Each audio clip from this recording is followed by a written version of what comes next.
Live from the world's capital markets, here are the financial headlines, brought to you by Legion Academy. Hello and welcome to Friday's Daily Financial Reports.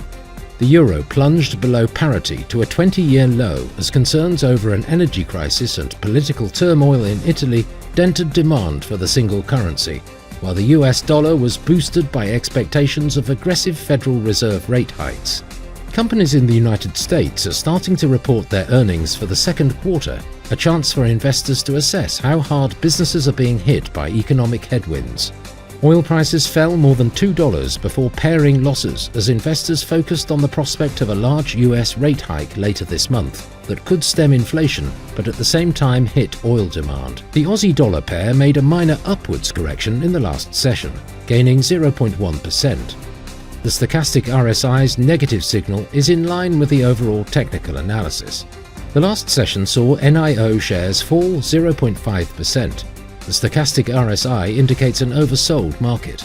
The dollar-yen pair gained 0.9% in the last session, after rising as much as 1.2% during the session. The MACD is giving a positive signal, which matches our overall technical analysis.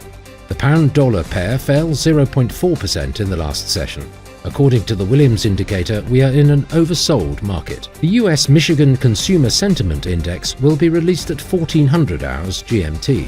The Eurozone's trade balance at 0900 hours GMT. Finland's gross domestic product at 0500 hours GMT.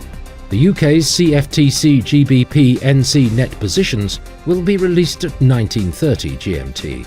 The US retail sales at 1230 GMT. Japan's CFTC JPY NC net positions at 1930 GMT. We hope that you've enjoyed Friday's Market Outlook.